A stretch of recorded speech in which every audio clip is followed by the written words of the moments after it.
Flash movie. Was it good? YouTube family, we back again. Got another video for y'all. Review for the Flash movie today. So was it good? Yes, the movie was good. I'm gonna be doing a non-spoiler review. I will be talking about stuff from the trailer though, so if you haven't seen none of the trailers and you just don't want no information at all, you got what you came here for. The movie's good, so you can move on now. For those of you who either saw the movie or just want to know a little bit more before you go out and spend your hard-earned money, then I got some information for you. So the movie was solid. Great action scenes. It's pretty much par for the course. If you've seen any of the trailers or know anything about this movie at all, you know it's like this crazy multiversal movie where Flash basically time travels because he runs so freaking fast he can like bend time and space. So for those of you who did not know that, now you know. So apparently that's the thing for the Flash. And of course I knew this a long time ago because he's like literally, I think, the fastest character maybe in existence that I'm aware of in terms of all of fiction. I don't know if there's anybody who's actually faster than the Flash. Not that I'm aware of. So I'm pretty sure even Goku is not as freaking fast as the Flash. And even Goku can't bend time and space. I think he's real close though. But anyway, so the movie was good. Like Ezra Miller was playing the Flash and he plays like this dorky, dweebish, like the most ridiculous levels of nerd possible.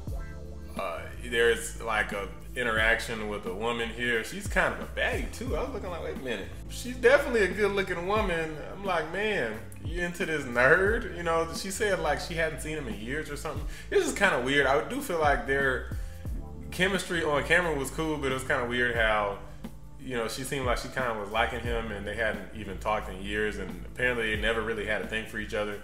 So, you know, I guess it felt a little bit forced, but you know, that's neither here nor there. It is what it is. But they had him, Ezra Miller, as the Flash. They had Supergirl, I guess it was, like Clark Kent's cousin, and she's okay, not the greatest. Like, I do feel like her character's like a little on the like emo side, kind of like dark and kind of talks like this. Why did you help me? You know, humans are bad, even though you got General Zod who's literally coming here to destroy the Earth.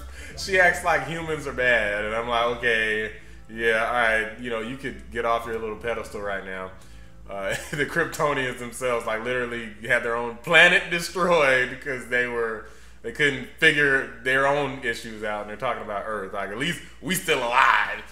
But that aside, she was okay. I do feel like it was kind of takes you out of the reality of it because she's the actress is like a very like smallish looking female and definitely not imposing. Certainly not like to the level of like Gal Gadot from Wonder Woman, for example, where she has kind of, I'm pretty sure she's pretty tall in real life, so she actually kind of looks the part, whereas, you know, I guess Supergirl was kind of like small. I'm pretty sure. Like if you remember the old cartoon, she wasn't like the size of Clark. Like she wasn't just some brooding man. She's just another strong Kryptonian, I guess. So, you know, whatever. It is what it is. You know, she was okay. You know, some of the action scenes were a little mixed. Like with her, some of them were great and some of them were not so great. And then of course you had like, there's multiple Batmans. Again, if you've seen the trailer, like this crazy multiversal things. There's multiple versions of different characters and stuff, including Batman. So you got the return of Michael Keaton, and you had, of course, Ben Affleck in there as well. And I'm pretty sure that's all they mentioned in the trailer, so that's all I'm really gonna go into. And General Zod is also returning as well. So they kind of had a lot of stuff going on. The whole premise is the Flash, like, this is, again, not a spoiler, it's like previously from other movies, it's known, but you might have forgot, because I forgot, that his mom had died.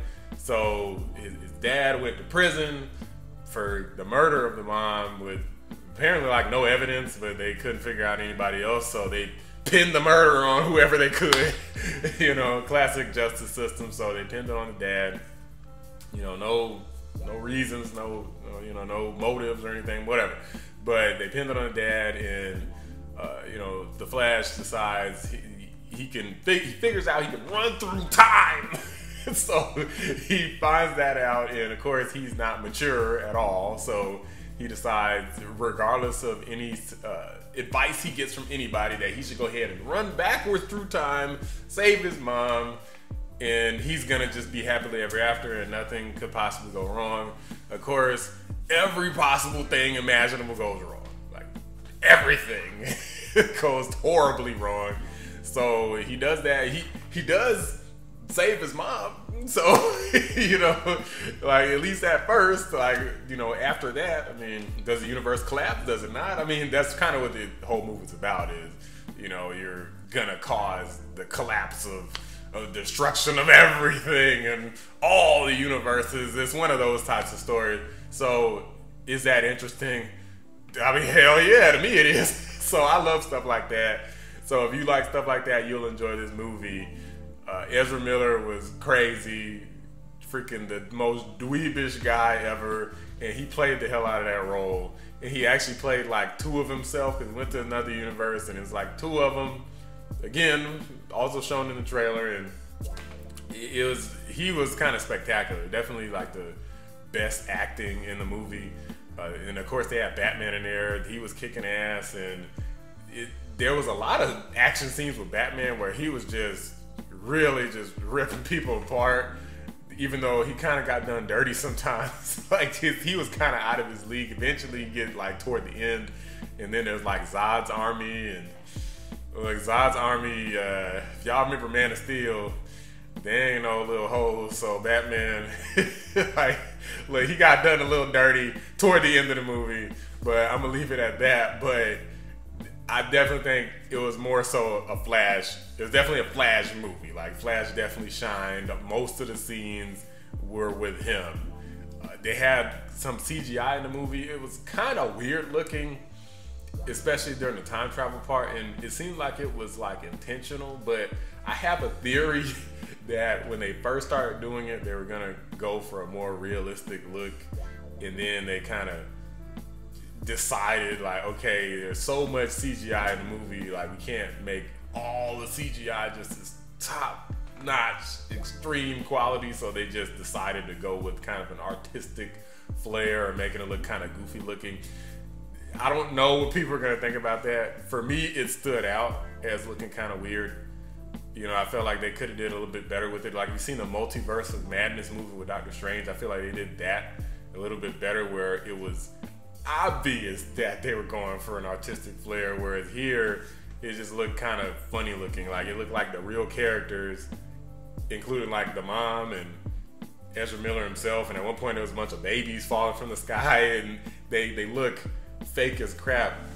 They just look kind of weird looking. I'm not sure how I feel about that, but it wasn't like, it didn't like ruin the movie or anything like that. If I had to say something that was like a drawback to it, definitely like the villain. So there is a main villain in the movie that's, I guess, not really revealed by any of the trailers. So you have to obviously watch the movie to find out. But the way that they reveal the villain, it's like kind of just shows up, and then the villain is defeated, and then the movie's over, right? So it's a little anticlimactic. I feel like, considering the story behind the villain, they could have did a lot more with it. Like, there's actually some scenes in the movie that are on the slowish side. It's based around comedy. There's like a lot of funny stuff that happens in the movie, with some characters that are completely insignificant to the story, like entirely. There's like all these jokes about Back to the Future and stuff, and they could have cut some of that and put in more stuff with the villain to actually complete the story. It would have made more sense that way, and then the movie maybe could have got like a 9, or if they did it right, maybe like a 10. But in this case, I can't go higher than 8 out of 10. I do think that the movie's good for sure.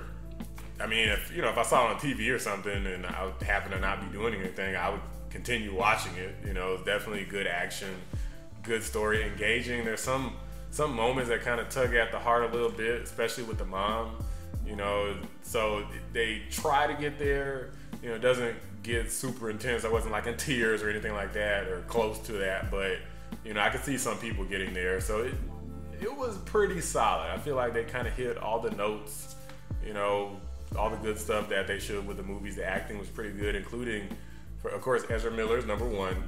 But, you know, I don't know the actress's name who played as Supergirl, Superwoman, whatever she's supposed to be. But she was solid as well. I just don't like the way she was.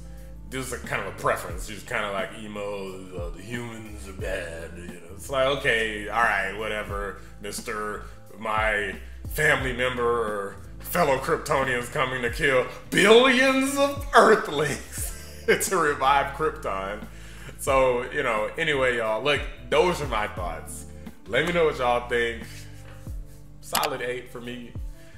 If you enjoy this content, you already know what to do. Like, subscribe, hit the notification bell so you get notified when I make new videos, and follow me on Twitter and everywhere else, TikTok, Instagram, all that good stuff. It's Roshad Lamar. It's at Roshad Lamar, like everywhere.